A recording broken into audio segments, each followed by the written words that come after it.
Southern Canadian coins and with a massive coin update. So I went through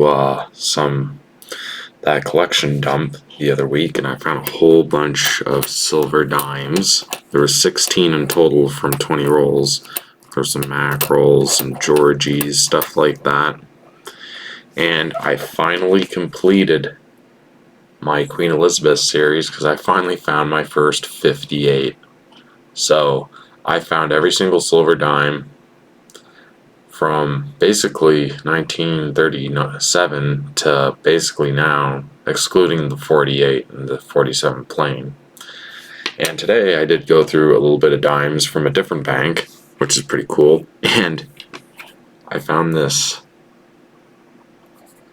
Let's see if I can get this to focus in. This is something that you don't really see that often in coin roll hunting. And it's a dateless King George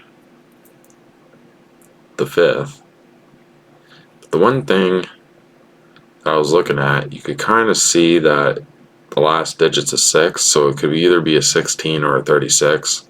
So it's either going to be sterling or 80% silver, which is pretty interesting. And before I get into these bundles here, now this is going to be a little bit more exciting because this is going to be for a future live stream hunt and some other interesting stuff that I did get from yesterday's hunt and from a few weeks before. I did find another colorized men's hockey with the Rays too. I'll try to get that to focus in a lot more better. You see that too is completely raised rather than incused. And when I was searching some dimes today, I ended up finding this. I found a tuning core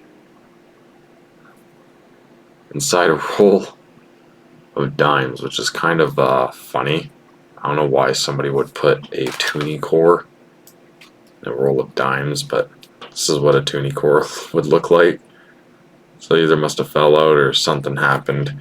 And this is kind of a little crazy. When I was going through that collection dump, I thought there was a foreign because it was kind of a little odd.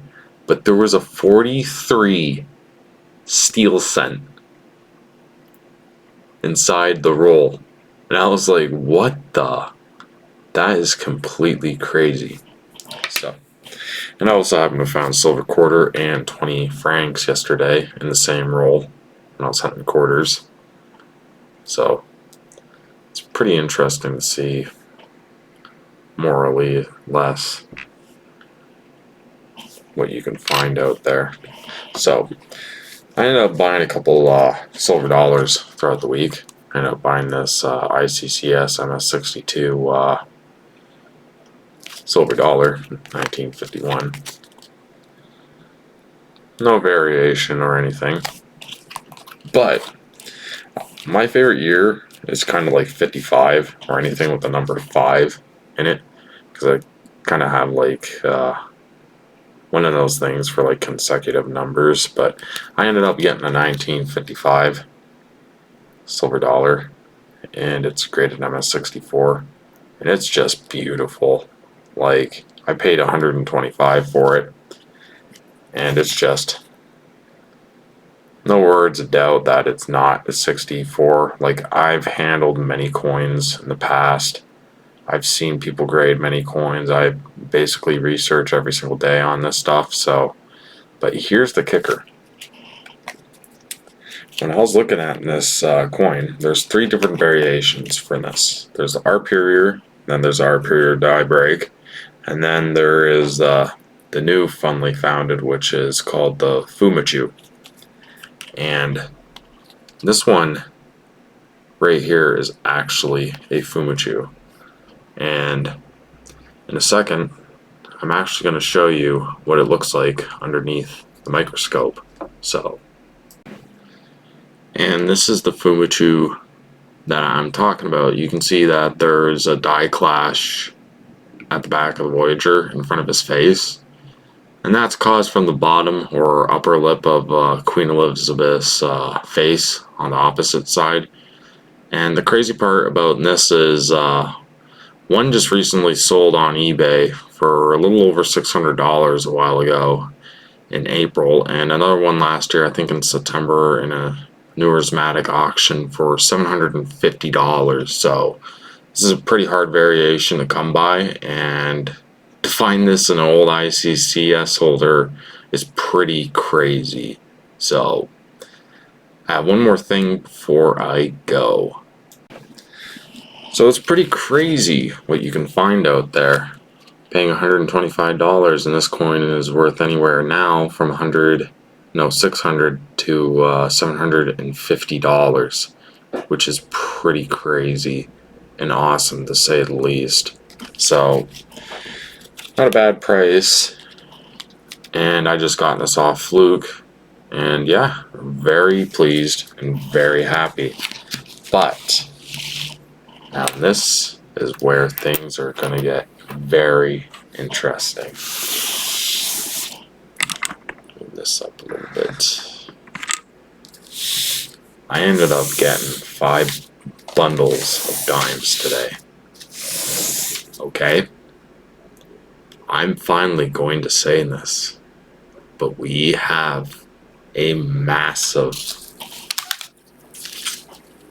collection dump of silver dimes. And I am completely dumbfounded. I got these bundles yesterday, and they're all heavy. They all have like diadem enders. We got some Georgies here. I got this today, and when I flipped it over, I was like completely dumbfounded. And I ended up going back out again today to get the last bundle. And there's another silver ender, so this all came from one box. Like these ones don't have them, but I'm assuming there's got to be silver in these ones. And actually, I forget which one it was. I think it was in this one. Yeah, it was in this one right here. Now check this out, because I like to check on the insides just to see what it looks like. And we seriously got a collection dump. So I'll be doing this one of these days on a live stream. But first, before I go through that, I do have another bundle that I had tucked away in September. I'm going to be going through that in the next couple days. So stay tuned for that. And basically, stay tuned for some more content down the road, because I want to start collecting more numismatic coins again, because I held off for a year because I was more focused with my hunts and stuff like that. But yeah, like, subscribe to my channel. It really goes a long way with helping me grow. And you know the moral of the story, guys. Stay tuned for more future hunts, and happy hunting.